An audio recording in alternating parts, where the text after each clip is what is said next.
자, 이제 또 오후장을 준비하기 위한 전략을 마련하는 시간입니다. 김종효 이사와 최현덕 매니저 변함없이 함께 자리했습니다. 어서 오세요. 안녕하십니까. 네. 자, 또 미국 지표를 신경 써야 됩니다. 오늘 저녁, 우리 시간으로는 오후 아마 10시 반, 저녁 10시 반 미국의 이제 소비자 물가 지수가 발표가 되고 그다음에 12시 자정에는 제롬 파월 연준 의장의 또 의회 증언과 연설이 있고 그러면 이제 그 지표와 발언에 따라서 미국 국채 시장 금리가 출렁일 거고 만약에 혹여나 이제 뭐 국채 금리가 오르고 달러가 강해지면은 또 내일 아침 우리 열었을 때 원화 약세, 환율 상승, 외국인 매도, 그러면 인덱스 하락, 그러면 주가 어떡하지? 이 고민. 네. 자, 이게 뭐 하나 딱 보려면은 다 봐야 된다 해서 사실 어떻게 하겠어요, 그죠? 미국 CPI도 이게 세분화시키면 엄청 많은데. 자, 다 어느 분이 먼저 얘기를 하실까? 김종인 인사부터 할까요? 네, 일단 저는 뭐 결론부터 말씀드리면 뭐 경제 지표가 예상을 벗어나는 뭐 서프라이즈로 그게 뭐 긍정적이든 부정적이든 그렇게 범위가 크게 벗어나는 정도의 지표가 아니라면 지금은 시장의 관심도는 경제 지표보다는 정책이 있지 않을까라는 판단입니다. 그래서 예상을 벗어나서 정책까지 뒤집어 엎을 정도로 예를 들어서 뭐 제롬 파월의 얘기가 바로 이제 어제 우리 시간으로 이제 오늘 새벽에 있었는데, 네, 잠깐 또 있었죠. 네, 이 얘기를 다 뒤집을 정도로 뭔가 급격한 지표의 변화가 있다면, 그건 이제 시장에 큰 시그널을 줄 수도 있고, 뭐 실망감이라든지 기대감을 줄 수도 있겠지만 예상된 범위에서 기존에 항상 그랬던 것처럼 뭐 변해봐야 뭐 0.1 정도, 뭐 그 정도 레벨이라면 저는 지금 그런 지표가 가지는 의미는 크지 않다. 오히려 시장의 좀 민감도를 높이고 있는 것은 최근에 약간 갈지자 행보에 가까운 굉장히 뭔가 플렉서블해 보이는 트럼프 정부의 정책이 오히려 영향을 주고 있다고 판단하고 있기 때문에 저는 내일의 지표가 말씀드렸던 대로 예상 범위를 벗어나지 않는 정도의 지표 발표라면 시장에 미치는 영향, 환율에 미치는 영향은 제한적일 거라고 보고 있습니다. 네. 그러네요. 뭐 파월 의장이 그러니까 증언, 의회 증언인데 이게 제가 상원이 먼저인지 하원이 먼저인지 오늘 아침에는 어디였는지 상원했어요. 네.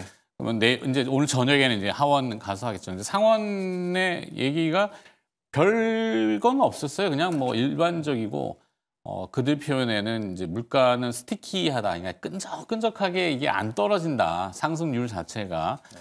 그래서 금리 인하에 대한 것을 서두르지 않을 거다. 뭐 이 정도였잖아요. 네. 원론적이라고 볼 수 있죠. 그러니까 시장 뭐, 반응도 거기서 뭐 그냥 그래 네. 이렇게 하고. 그러니까 원래 이 내용도 항상 이 증언이 있기 전에 이제 보고서를 먼저 내거든요. 네. 그 보고서가 먼저 나온 거기 때문에 그에 반하는 내용이 전혀 없었죠. 그러니까 시장이 놀랄 것도 없었고 또 오늘 밤은 하원이지만은 뭐 상원에서 했던 말을 뭐 다르게 말하지는 않을 거 아니겠습니까? 갑자기 뒤집어가지고. 네. 그래서 그 내용은 제가 볼 때는 그냥 우리가 알고 있으면 되는 거지 뭐 신경 쓸 필요까지는 없을 것 같고요. CPI 또한 저도 이제 의견 좀 비슷한데 지금 관세로 인한 인플레 때문에 사실 이 CPI에 대한 전망이 상당히 넓습니다. 그러니까 컨센 자체가 헤드라인 같은 경우는 최저 2.5에서 3.1까지 나오다 보니까는 컨센 자체가 넓고 그러니까는 그 안으로 들어올 가능성이 크고 그러니까는 뭐 크게 벗어나지 않을 것 같고요. 네. 특히나 지금 크게 벗어나지 않는다면은 여전히 시장 변동 없을 것 같고 가장 중요한 거는 저도 1번은 관세인데 네. 관세는 어쨌든 지금 이 중국과의 협상이 처음에는 뭐 당장 할 것처럼 이야기했지만 아직까지 안 되고 있는 거고 어제 중국의 어떤 그 관영 매체를 통해서도 뭐 대화를 촉구한다라고 했지만은 아직까지 안 되고 있습니다. 네. 물론 갑자기 오늘 밤에 또 트럼프 대통령이 뭐 시진핑은 내 친구다라고 하면서 뭐 대화를 했다고 할지 모르겠는데 친해요, 네. 이게 사실 언제 나올지 모르거든요. 그래서 통화했다고 하던데 뭐 통화 내용은 안 나오대요. 통화를 했다고 나왔나요? 공식적인 건 아닌데 네. 비공식적으로 통화를 했다고는 나온 것 같아요. 근데 뭐 하여튼 그렇습니다. 네. 만약에 이제 그 내용이 좋았다면 당연히 이제 뭐 되게 또 자화자찬했을 것 같은데 네. 그렇지 않다 보니까는 시장은 좀 민감합니다. 다만 관세 협상에 지연되고 있음에도 불구하고 아직 금리나 환율은 크게 변동이 없고 우리 시장도 오늘 오전 중에 좀 변동이 나오는 척하다가 아직까지 괜찮은 모습이거든요. 네. 그래서 제가 볼 때 중요한 건 뭐냐면 그러니까 어제 파월 발언으로 10년물 국채금리가 살짝 올라오긴 했지만 환율은 빠졌습니다. 네네네. 이게 이제 젤렌스키 대통령이 이제 어떤 이 러시아와의 어떤 그 종전에 있어서 영토를 교환할 준비가 돼 있다라고 하면서 약간은 구체적으로 그런 이야기를 한 거고요. 그다음에 이제 그 그 이제 오늘부터 있을 그 매년 안보 회의에서 지금 미국이 이 어떤 우크라이나 전쟁에 대한 어떤 종전 계획을 발표할 거로 알려져 있지 않습니까? 그러니까 만약에 이 우크라이나전이 종전 계획으로 간다고 한다면은 그런 어떤 전망 때문에 유로화가 강세를 보이면서 달러가 약세 나왔단 말이죠. 네. 그러니까 금리는 살짝 올라왔는데 오히려 달러 인덱스는 좀 내려오면서 달러 약세되다 보니까는 오히려 그런 부분이 안정적일 수 있는 거죠. 그래서 관세 협상이 1번이고 네. 그 다음이 어떤 우크라이나전에 대한 어떤 종전 계획 이런 게 아닐까. 오늘 밤 CPI도 중요하지만은 지금 어떤 우리가 보는 경제 지표에서 우선순위는 살짝 밀려있기 때문에 네. CPI보다는 어떤 우크라이나 종전 계획이라든가 이런 것들을 좀 들으면서 환율의 흐름을 보는 게 좋을 것 같고요. 또 갑자기 어떤 중국과의 관세 협상 이런 소식이 나올지 모르니까는 만약에 이 중국과의 관세 협상 소식이 나온다면은 제가 볼 때 시장에는 굉장히 큰 호재거든요. 그것 때문에 지금 못 가고 있는 것들이 상당히 많이 있습니다. 그래서 그런 내용 나온다 한다면은 굉장히 좀 적극적으로 움직여도 괜찮을 것 같다. 이렇게 한번 정리해 보겠습니다. 네. 어제 파월 의장의 내용은 약간 시장 금리를 좀 자극해서 국채 금리가 좀 오르긴 했는데 달러 가치에는 오히려 역설은 아니고 달러 가치는 내려가서 네. 그렇게 풀이를 하셨군요. 좋고. 그다음에 뭐 이제 포인트는 그거네요. 이제 관세에 대해서 이게 이제 인플레이션 물가 상승으로 연결이 되느냐. 근데 아직까지는 그 시차가 그렇게 너무 짧아가지고 당장 연결될 것 같지는 않은데, 그죠? 뭐 요즘 보면 CPI도 뭐 MOM이 있고 YOY가 있고 또 근원이 있고 또 뭐 헤드라인이 있고 거기에 또 뭐 슈퍼코어 CPI 뭐 쉘터 그러니까 주거비 제외한 CPI도 있고 너무 복잡한데 그래서 네, 그래서 뭐 연준의 정책 결정에는 뭐 PC 디플레이터를 쓴다는 등 PC, 네, 여러 가지 얘기들이 많이 있지만 결국은 지금은 정책을 드라이브하고 있는 주체는 누가 뭐래도 뉴스 헤드라인도 트럼프 대통령이 장식하고 있지만 네. 지금은 통화 정책의 시대가 아니다. 그다음에 어저께 제가 주목한 이 의장의 상원 발언에서 핵심은 유동성 공급이란 없다. 네. 그러니까 금리가 다시 뭐 제로 수준으로 떨어지지 않는 이상 현재 구간에서 유동성 공급은 없다라고 했다는 거죠. 그렇지 않아도 알아서 외부에서 유동성이 막 공급되고 있거든요. 특히 네. 뭐 주식시장 같은 경우에는 뭐 우리나라에 서학개미 투자하시는 분들도 엄청나게 많고 뭐 하나 이슈 터지면 1,000억 원씩 그냥 막 사는데요. 그러니까요. 그래서 지금 뭐 최근에 그 거래소에서 보이는 미국 주식의 매수 금액을 봤을 때 뭐 화두가 되는 종목, 단순하게 펀더멘탈이 좋은 대형주뿐만 아니라 미국 시장에서 무언가 화두가 되는 종목의 거래 대금을 우리나라가 이끌고 있는 건 아닌가 싶을 정도로 강하게 매매가 되고 있잖아요. 그러니까 그런 관점에서 봤을 때 저는 뭐 다시 한번 말씀드리지만 지금은 통화 정책에 대한 중요도는 당연히 중요하지만 지금 당장에는 좀 떨어졌다. 그래서 결국 정부의 정책 방향이 어느 쪽으로 튀느냐에 좀 더 관심을 가질 필요가 있겠고 그런 차원에서 우리 시장에도 뭐 종목 하나를 말씀드리면 삼성전자 지금 뭐 블록딜 얘기가 나오고 있는데 생각보다 굉장히 잘 버티고 있고 그다음에 기재 소위를 통과한 게 또 삼성전자와 관련돼서 반도체 업계 쪽에도 세제 혜택을 늘려주겠다는 거 아니에요? 어제 뭐 좀 나왔던 것 같고. 네, 물론 뭐 직접 보조금을 주는 게 가장 좋긴 하지만 어쨌든 세제 혜택을 15%에서 20%까지 늘려주겠다고 했고 이게 일단 기재 소위를 통과해서 법사위까지 통과하면 뭐 경제 관련 법안이니까 본회의에서 또 통과될 가능성이 있다라고 봐야 되는 거죠.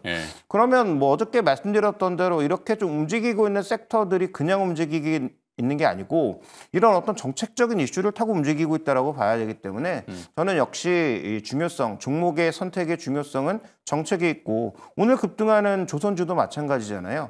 결국 미국과 관련된 얘기가 나올 때마다 종목들이 돌아가면서 급등하고 있습니다. 물론 실적이 받쳐주고 있고요. 그래서 이런 측면에서 저는 지금은 정부 쪽의 정책 민감도에 좀 더 우리가 바라볼 필요가 있다. 아니면 그쪽에서 아예 자유롭든지 둘 중에 하나라는 거죠. 정책 수혜를 받거나 정책에서 자유롭거나.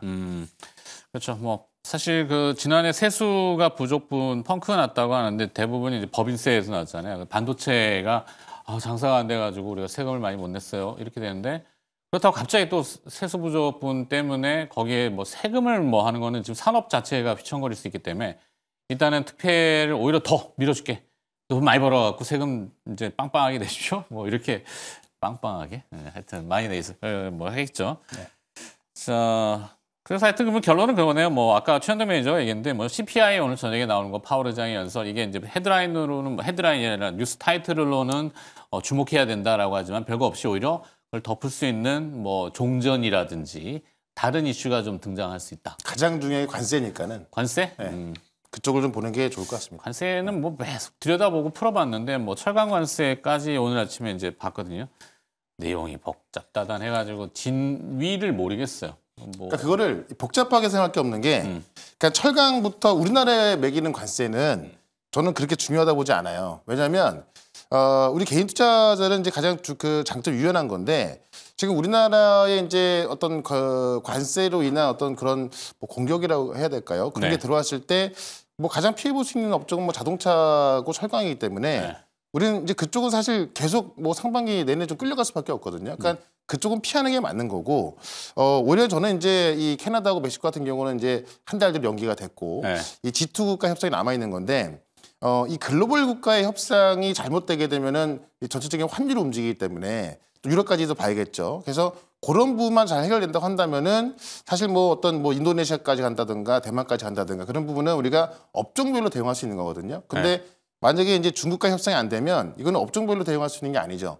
어떤 환율의 움직임이 나와주는 거고 환율의 어떤 그 움직임이 안정적으로 되기 상당히 힘든 상황이기 때문에 저는 유럽까지 어떤 관세 협상이 어느 정도 이루어진다고 한다면은 네. 저는 뭐 그 시장은 뭐 그 상당히 좋다 보고 있거든요. 그렇기 때문에 어떤 그 해서 네, 이렇게. 중국과 유럽과의 관세까지는 우리가 좀 보시면 될 것 같고 그 외에 뭐 이제 동남아 국가의 어떤 매기는 관세라든가 우리 관세라든가 그런 부분은 우리가 이제 어떻게 보면은 종목별로 피할 수 있기 때문에 네. 그 정도까지 우리가 굳이 뭐 신경을 안 써도 괜찮지 않을까 좀 이렇게 봅니다. 예. 자, 그래도 뭐 일각에서는 철강 다음이 이제 품목별로는 자동차하고 반도체가 다음 타깃이다라는 얘기들도 하던데 아직은 뭐 구체성은 없어요. 뭐 실 영향이 있을까는 싶긴 한데.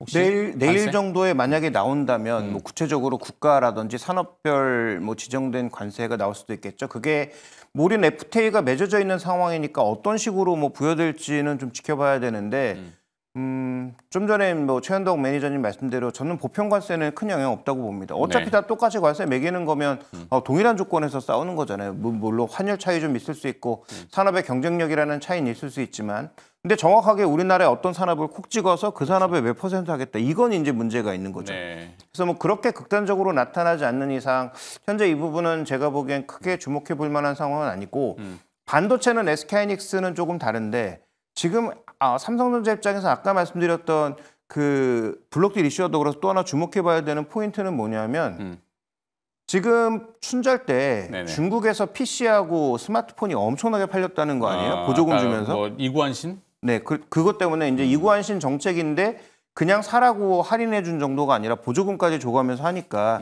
그쪽에서 이제 실제로 수요가 많이 늘면서 재고가 한 절반 정도 줄었다는 거죠. 네. 그럼 다시 재고 채울 거 아니겠어요? 근데 뒤돌아보면 작년에 삼성전자 1, 2분기 실적이 왜 좋았을까?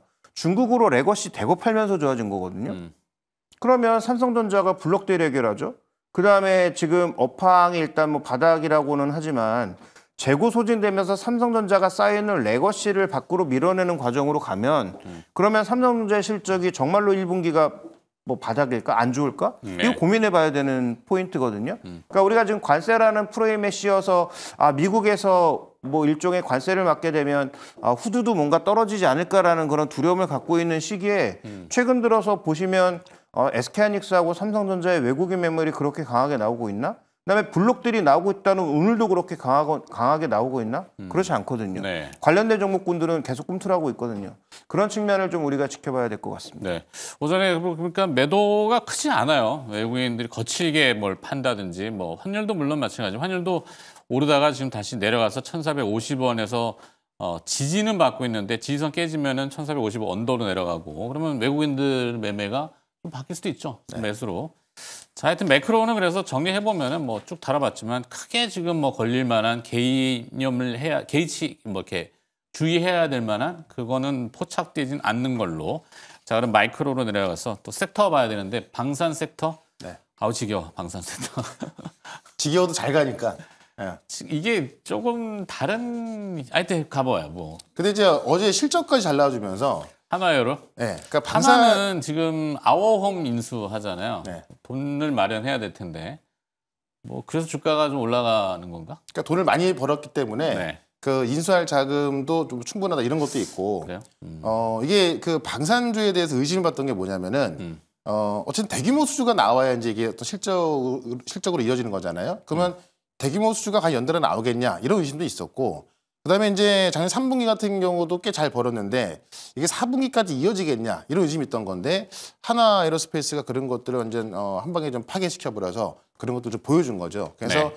뭐 환율 때문에 잘 나온 것도 있지만은 실제로 이제 어떤 그 영업이익이 개선되면서 돈도 상당히 많이 벌었다라고 볼 수 있는 건데 중요한 게 이제 그 우리 K방산의 이미지가 제가 볼 때는 이런 것 같아요. 싸게 잘 만든다. 그러니까 가성비도 좋고 어떤 그 품질이라든가 또 어떤 신속한 납기 이런 것들이 이제 좀 부각되면서 실제 이제 이 우크라전을 통해서 또 더 부각되기 시작했고 이런 것들이 이제 동남아까지 가면서 계속해서 어떤 그 대규모 수주에 대한 그런 기대감이 있는 건데 그런 기대감이 있지만은 약점 뭐냐면은 대규모 수주라는 것이 되게 좀 어려운 거잖아요. 시간도 많이 좀 오래 걸리고 그러니까는 네. 이런 게 없으면은 어떤 모멘텀이 살짝 없어지는 거고 이런 것들이 뭐 계속 나오지는 않을 거란 말이죠. 그런 것 때문에 약간 불안감이 있는 겁니다만은 결국 트럼프 2기에 계속 강조하는 게 이 방위비 올려라라는 것들이고 또 지금 어떤 우크라이나 전쟁의 어떤 종식으로 인해서 어떤 그 방산업에 어떤 좀 그 주가가 쉬는 뭐 그런 네. 모습이 좀 있게 됐었지만은 결국 실적으로 증명을 했던 거고 트럼프 2기에는 어쨌든 이 방산에 대한 모멘텀이 더 부각되고 있고 특히나 이제 방산을 꼭 우리가 어떤 그 뭐 K9이라든가 K2 전차 이런 걸 볼 것이 아니라 조선 같은 경우도 지금 미국이 또 해군력을 키우기 위해서 국내 협조 요청을 뭐 트럼프 대통령이 네. 당선되자마자 또 전화했던 거고 그런 부분들이 지금 법까지 바꿔가면서 준비하고 있는 거거든요. 그러니까는 방산을 꼭 우리가 어떤 무기만 볼 것이 아니라 어떤 해군 조선까지 간다고 한다면은 그 범위가 넓어지는 거기 때문에 어떻게 보면 여기가 또 좀 관세 무풍지가 될 수밖에 없죠. 어떤 트럼프가 우리의 관세를 매기려고 했을 때 좀 그 어떤 협상력이 될 수 있는 또 그런 무기가 될 수 있는 거고 그런 관점에서 지금 방산 같은 경우는 상당히 좀 전망도 좋은데 네. 실적까지 좀 확인을 해줬기 때문에 그런 부분에서 뭐 계속 올라간다 보시면 될 것 같고요. 뭐 항상 급등할 때 추격 매수하는 건 좀 위험하겠지만은 좀 조정식 매수 관점 보시면 좋을 것 같습니다. 네. 이 방산, 조선, 그다음에 뭐 이런 쪽은 한화가 지금 상당히 포지셔닝을 많이 했어요. 그러니까 시장 지배력도 그렇고 에어로, 한화에어로, 그다음에 하나 시스템, 한화 오션, 거기에 이제 반도체 장비의 비전까지 숟가락을 지금 올리고 뭐 이런 건 다 좋은데 뜬금없이 아워홈을 인수, 뭐 뜬금없다는 건 좀 제 표현입니다만 식자재 유통 쪽이잖아요. 뭐 아워홈을 8,700억에 인수를 했고 계열사 주가가 지금 다 올라가니까 섹터별로 다 지금 다뤄준단 말이에요. 그게 맞는 건가요? 하나그룹도 이제 결국은 그 승계 이슈가 있죠. 네. 그래서 하나에너지를 축으로 해서 과연 삼형제에게 어떻게 나눠줄 거냐는 이미 뭐 방향은 나와 있는 것 같고요. 동관, 동원, 동선. 네, 김동원 뭐 이렇게 쭉 이어지는데 뭐 일단 뭐 유통이나 그다음에 뭐 이런 쪽은 삼남에게 가게 돼 있는 것으로 보이고 그랬는데 또 반도체 뭐죠? 하여튼 뭐 그랬는데 그쪽에 또 가시대. 네. 근데 이제 방산이라든지 이런 쪽에 전반적인 지분 조정은 하나에너지를 축으로 해서 계속 뭐 지분도 바꾸고 아마 이런 형태로 제공하지 않을까. 그래서 기존에 축이었던 하나 솔루션, 그다음에 뭐 방산 쪽은 뭐 큰아들 쪽으로, 그다음에 네. 금융 쪽은 일단 둘째 아들 쪽으로, 그다음에 셋째 아들이 이 나머지 사업부를 확실하게 옮겨가는 그런 과정 중이라고 보여집니다. 그래서 아홉 말씀하셨지만 더 눈에 띄는 것은 한오션 지분을 인수한 게 더 눈에 띄는 부분이잖아요. 그래서 또 뭐 증자에 참여한 해 만에 가지고 주가가 좀 논란이 있었죠. 그렇죠. 네. 그래서 여러 회사가 참여했다가 다시 이제 첫째 아들 쪽으로 몰아주는 방향으로 가고 있는 것을 보면 아마 이제 그런 방향이 아닌가라고 볼 수가 있겠고 어쨌든 하나그룹은 방산 쪽에서 보면 육해공을 다 가져가고 있는 거잖아요. 그러니까 이런 측면에서 보면 하나그룹의 일단 강점이 조금 드러날 수 있는 그런 부분이 아닌가. 근데 이제 추가적인 뭐 자금 조달이라든지 이런 것들 때문에 제 생각에는 하나그룹은 주가가 떨어지면 안 될 것 같습니다. 그러니까요. 왜냐하면 지금 뭐 인수금융을 돌리는 과정에서 주가가 급락하면 승계의 문제가 아니라 네.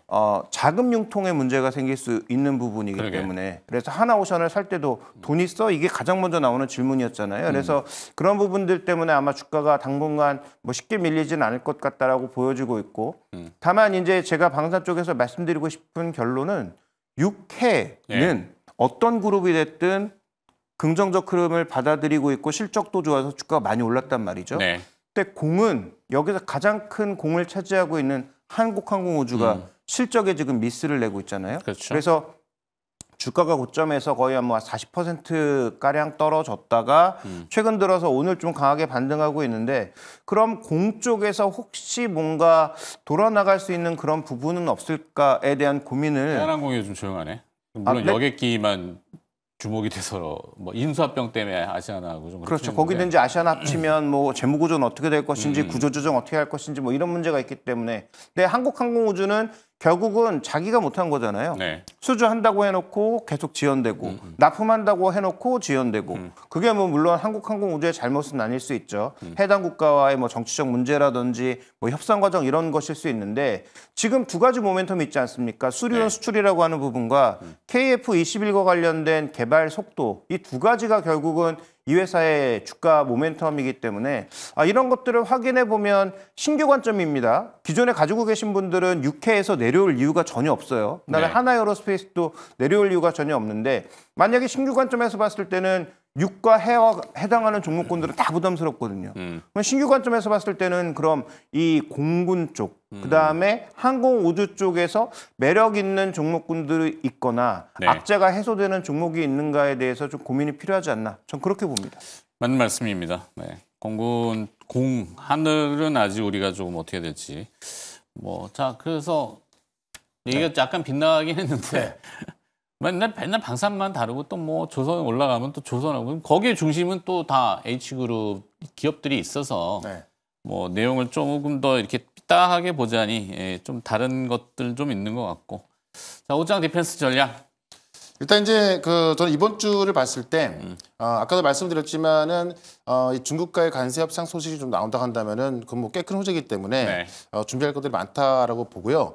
다만 그게 사실 언제 될지 모르기 때문에 오늘 올라가는 방산이나 조선 같은 경우도 어떤 그 관세 무풍지대에서 올라가는 거거든요. 그러니까는 사실 어제부터 하나에어로스페이스가 이제 정말 어닝 서프가 나오면서 오늘까지도 많은 종목들이 올라가고 있기 때문에 지금 이쪽은 따라붙기에는 그러니까 조정을 좀 기다렸다가 매수를 해야지 네. 따라붙기는 부담스럽죠. 근데 조선 같은 경우는 최근에 좀 쉴 만큼 쉬었다가 또 올라가는 부분도 있고 특히 트럼프의 정책 중에서 조선은 이 방산 부분하고 LNG 부분 두 가지가 합쳐서 올라가고 있거든요. 그래서 조선 쪽에서도 지금 LNG 부분으로 올라가는 부분, 그다음에 또 방산 부분. 그러니까 사실 이 어떤 미국 해군 같은 경우도 지금 중국에 거의 뭐 잡힌다고 보고 있어서 어찌 보면 트럼프의 중요도가 얼마큼 올라갈지 모르겠지만은 당선되자마자 또 우리나라에 전화해서 뭐 협조를 요청했던 것만큼 상당히 크다고 보여지기 때문에 이 대표적인 방산주들이 좀 높아 보인다면은 조선주를 보는 게 맞는 것 같고 그쪽에서 또 이제 최근에 좀 핵심 수주를 따내고 있는 그런 기업들을 네. 제가 준비했으니까는 잠시 뒤에 그 종목 한번 들어보시면 좋을 것 같습니다. 네, 기업은 또 준비하셨으니까 가서 봐주시고요. 최영당 매니저였고요. 김종인 사한테도 오우장 디펜스를 정리를 좀 해야 될 것 같은데. 네, 아까 이제 관세 얘기를 저희가 이제 하루 종일 하다가 이제 끝나게 되는데 네. 그러면 뭐 오장 디펜스도 관세 얘기일 수밖에 없는 거죠. 관세로 인해서 우리나라에 지금 드러나게 대형주 중에서 가장 피해주로 취급이 되면서 실제로 그렇게 아니라고 하는데도 실적이 여전히 잘 나오고 있고 판매가 잘 되고 있음에도 불구하고 주가가 떨어지고 있는 쪽은 어디일까? 누가 뭐래도 완성차거든요. 네, 자동차. 지금 현대차, 기아차가 지수는 옆으로 붙여놓고 있는데 이 두 종목 계속 흘러내리고 있단 말이죠. 뭐 물론 큰 폭은 아닙니다만 그래도 보유하신 입장에서는 화가 날 수밖에 없는 부분일 거고 그 문제의 핵심이 결국 관세라는 거죠. 네. 도대체 한국 자동차가 2023년, 2024년에 미국에서 엄청난 이익을 냈는데 여기에 관세를 도대체 얼마나 매길 거냐라는 부분. 이미 전기차 보조금은 또 폐지를 했고. 그렇죠. 근데 이제 그건 이미 예전에 현대차가 현금으로 좀 메꿔주면서 일부 이제 보상을 해주고 있었는데 아예 이제 주지 않는 그런 방향으로 가다 보니 그런 변동성에 노출되어 있는 상황에서 내일이 악재의 정점이냐가 관건인 거죠. 네. 만약에 내일 악점이 정점이었다? 그럼 호재가 없더라도 저는 자율 반등 정도는 나온다라고 보고 있는 거고요. 그러면 자동차 주가 얘기하시는 그렇죠. 거죠? 네. 현대차나 기아가 일단 그럴 수 있다는 거고. 그러니까 차라리 내일 악재라도 나오는 게 낫죠. 악재라도 차라리 나와서 이러면 어느 정도 실적에 타격이 있을 수 있다를 차라리 알려주는 게 나아요. 네. 지금처럼 애매모호하게 언제 끝날지도 모르고 그렇죠. 계속 이제 추정치가 바뀌는 이 상황보단 차라리 악재가 확정되는 게 낫다. 때릴 거야 예고하지 말고 그냥 차라리 맞아버리고 그렇죠. 깔끔하게 잊어버리고. 네, 차라리 그래서 또 협상을 통해서 줄이는 방향으로 가면 그게 더 좋은 거고요. 그러면 여기서 그나마 부품주 중에서 좀 자유로운 쪽은 어디냐? 공장이 전 세계에 깔려 있고 그래서 이런 관세 이슈에 상대적으로 자유롭고 그다음에 현대기아차에 올인하고 있지 않은 HL 만두라든지 한국 타이앤 테크놀로지 같은 경우에는 조금 자유로운데 주가가 좀 변동성이 있는 게 아닌가라는 측면에서 이렇게 관세 이슈에서 좀 자유로운 글로벌 자동차 부품주들은 좀 관심이 필요하지 않나라고 보고 있습니다. 오케이, 좋습니다. 자, 오후장 디펜스 전략까지 알아봤고요. 알파경제 김종효 인사였습니다. 고맙습니다.